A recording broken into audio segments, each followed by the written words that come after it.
आपण हिरवं मूग 1 वाटी घेतले, आल्याचं 2 तुकडे घेतले, हिरवी मिरची 2 घेतले, धना घेतला, काळं नमक घेतले। तर बघा हे सगळं आपण घालून पिसून घेतले। हे आपण आता सगळं मिश्रण पिसून घेतले। हिंग थोडा घालायचा, त्याच्यामध्ये हळद थोडी घालायची, धने पावडर, जिरे पावडर। आता हे सगळे आणि थोडंसं लिंबू पिळून घ्यायचं, थोडंसं लिंबू पिळून घ्यायचं। ते आता सगळं मिक्स करून घ्यायचे। असं बेसनचं पीठ घालत आहे, असं मिक्स करून घ्यायचे। परत आपण हे असे मिक्स करून घेतले, हे जे वड्या पाडायच्या।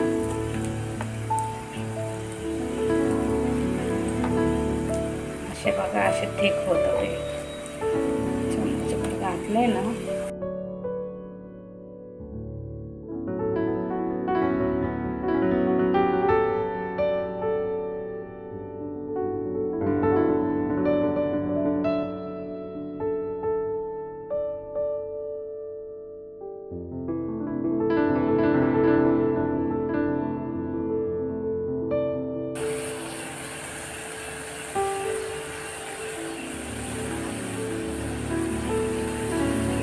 इतकी छान पारंपरिक रेसिपी आहे हे। असे झालेले, असे लगेचच निघतात ते। खूप छान वडे होतात, त्याची भाजी खूप छान लागते, असे चिटकत नाही, काही नाही।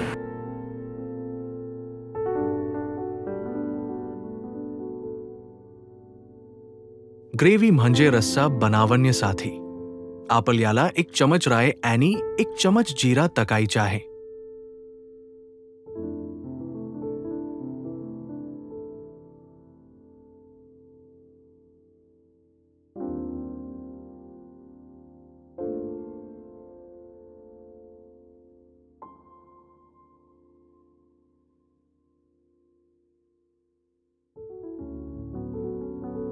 आता थोडे करी लीव्स म्हणजे काढीपत्ता टाका। नंतर अनियन, टोमॅटो, जिंजर गार्लिकची पेस्ट ऍड करा।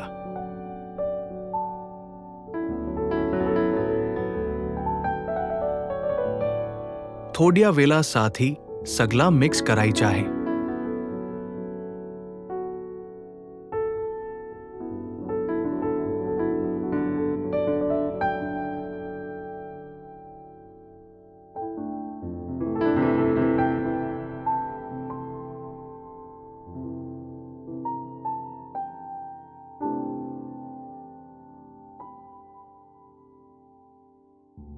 आता आपण 1 चमच टर्मरिक पावडर म्हणजे हल्दी, परत 1 चमच जीरा आणि धना पावडर, नंतर स्वाद अनुसार नमक सुद्धा टाकायचा आहे।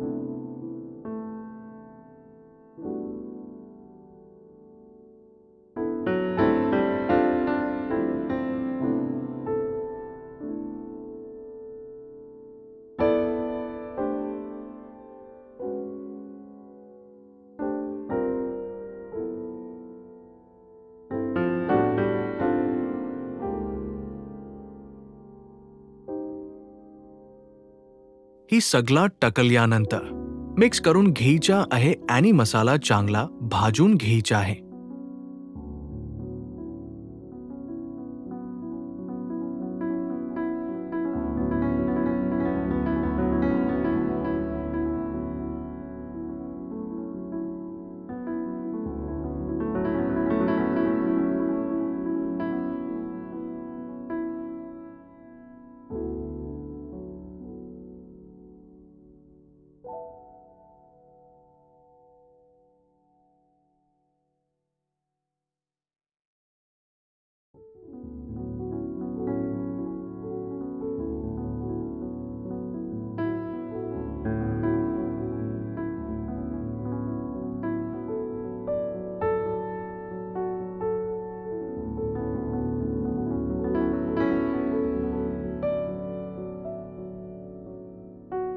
आता प्रत्येक 2 to 3 मिनिट्स पाणी म्हणजे वॉटर ऍड करत राहा आणि चांगला भाजून घ्या.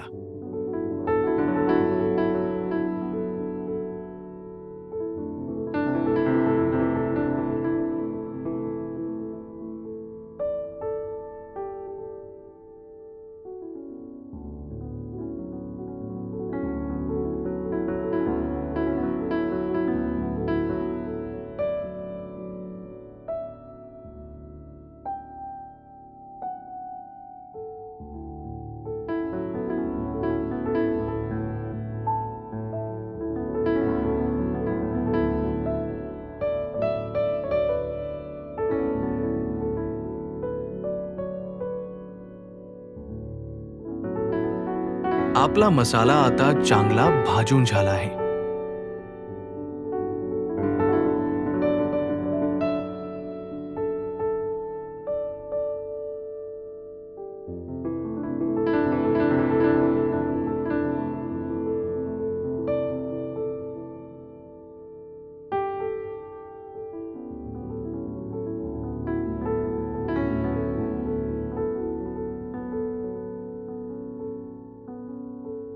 तार आता आपण मुगदलच्या वाद्य ग्रेव्ही मध्ये ऍड करूया.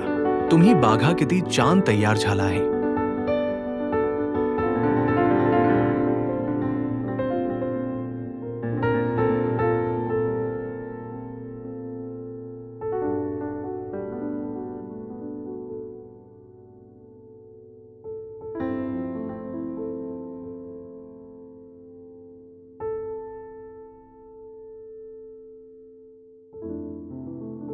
पकोडा बिलकुल ब्रेक हॉट नाहीये. आता आपली भाजी रेडी झाली आहे. माझा AI आवाज आवडला असेल तर प्लीज चॅनलला सबस्क्राईब करा, लाईक करा आणि रेसिपी व्हिडिओला जरूर शेअर करा. धन्यवाद. अशी खूप छान होते भाजी. पण ह्याच्यामध्ये फुटत नाही किंवा काही नाही. ह्याच्यावरती तुपाची धार खूपच छान, इतके मस्त ना.